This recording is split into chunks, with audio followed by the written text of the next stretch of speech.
This town's so lame, I'm feeling so wired.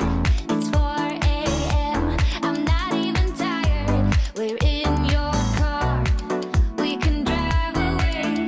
Oh yeah, we're almost there. I'm loving this feeling of something new. Just right what I needed. Take me there, we can drive away. Oh yeah.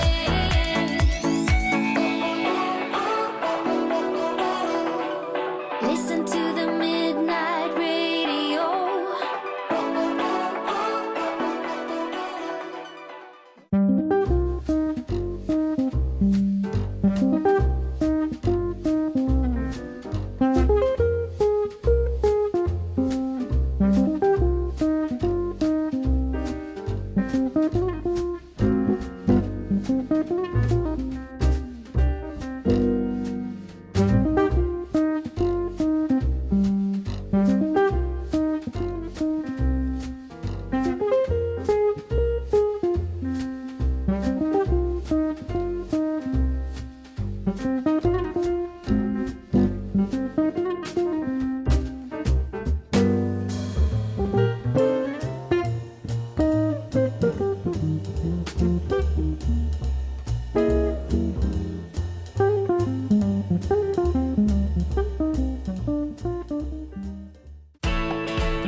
Living pain here.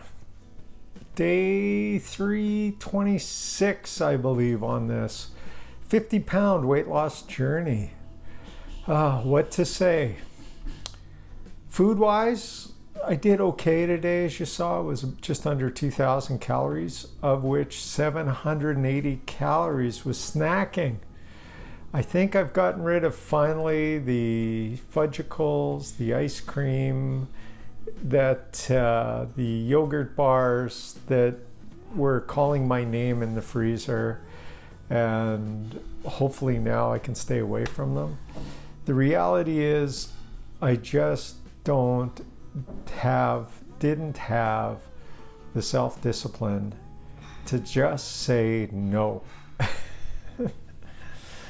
It was like I had a choice. I remember I was lying on the couch thinking, you know what, all I have to do is just not, and what I should have done is I should have just went and started working out. And if I would have done that, I would have forgot all about the food. And when you finish working out, I find I'm not hungry.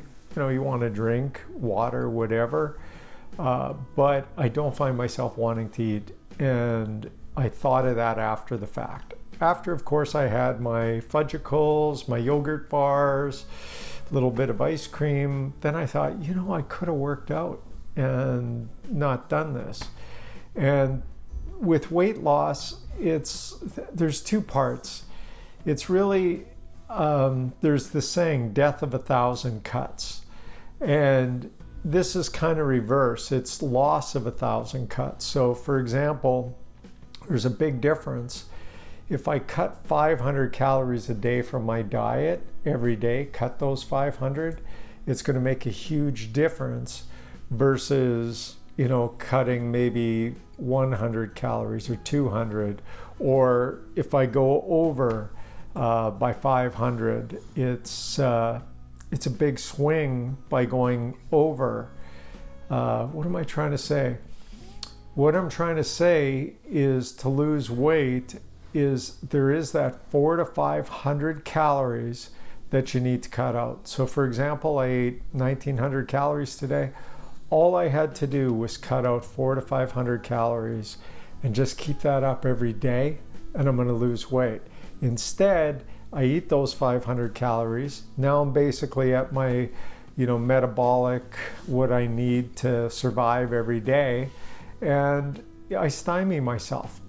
You can't go down unless you're in that, deficit, at least 400 to 500 calories a day.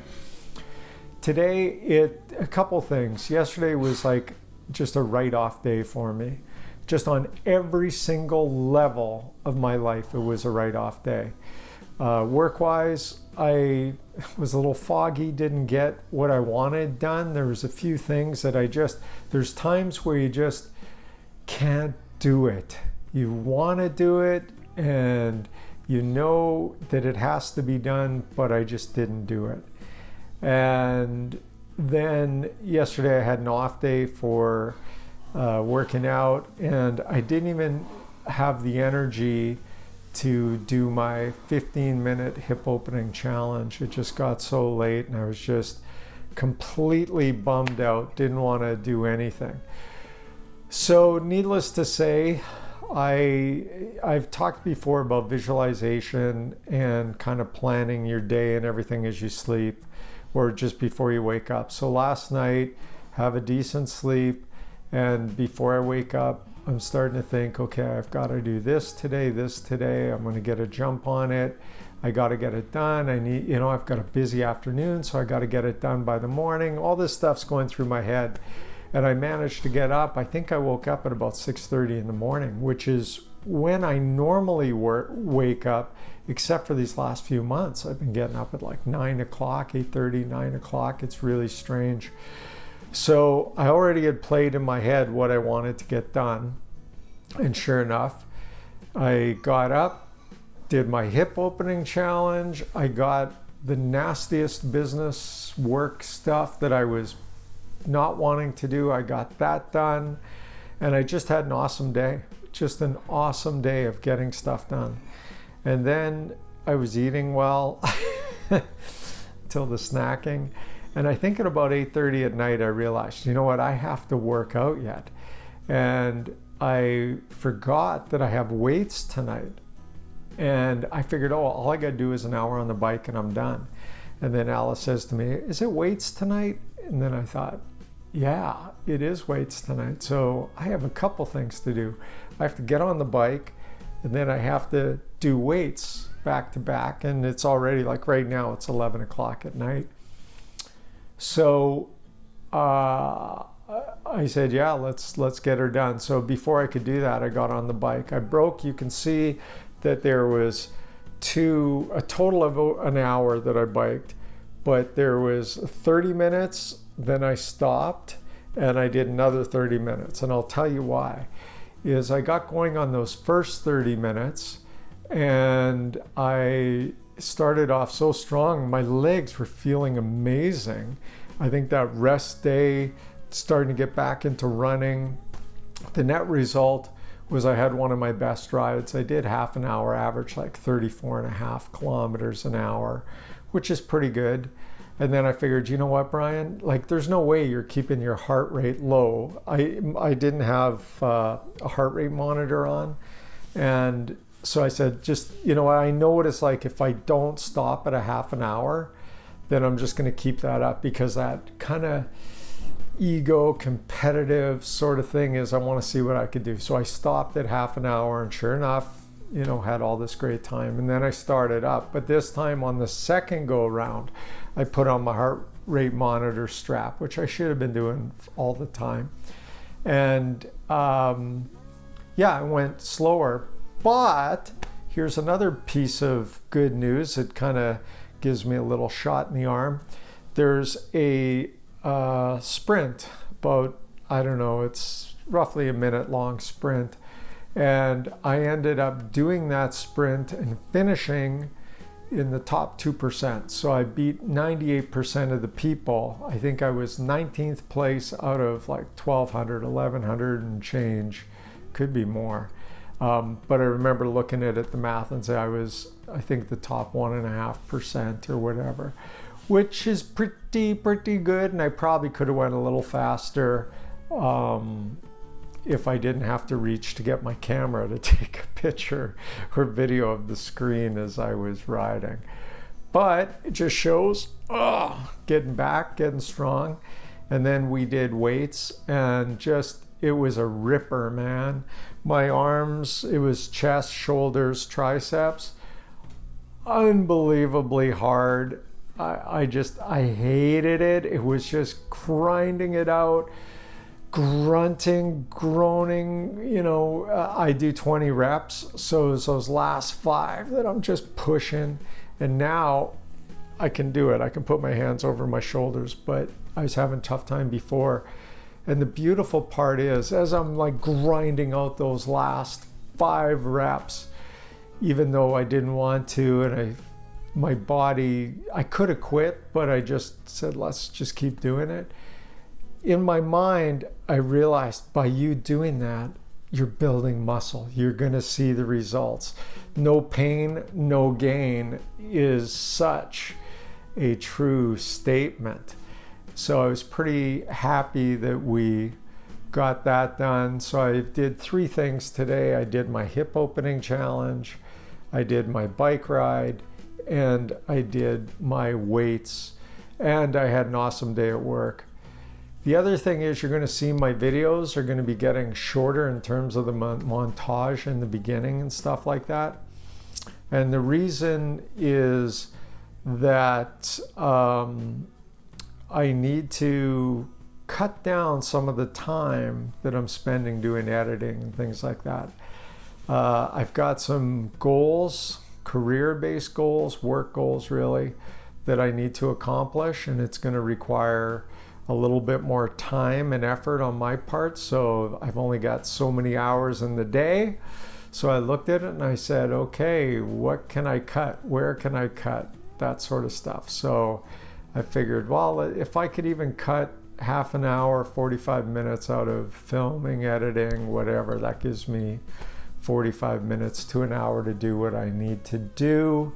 And so it's exciting on that side.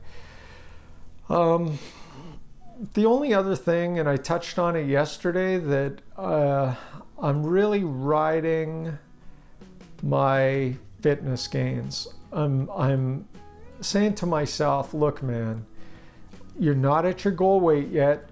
You're gonna get there. You're not there yet, but let's celebrate the wins here. You know, the win is that, you know, I was changing, and I was looking, I have a window here, and I was changing, and the reflection, I saw myself in the reflection, And it was weird because I see myself in the mirror and all that stuff, but it was just like a quick thing and it was like, man, you're really starting to look more square and getting in shape and stuff like that. And that's where I said to myself, you know what? Don't beat the hell out of yourself. The worst you could do is eat lousy and stop working out.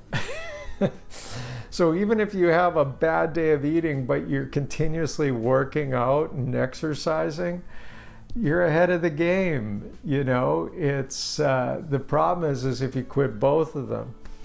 And likewise, if you stop working out, but you're eating really healthy, then at least you got, something else that you could try to pull on.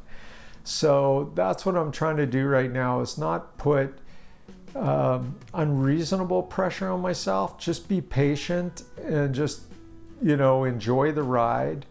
And I think there might be some truth to the body still storing fat because it's a little cold out.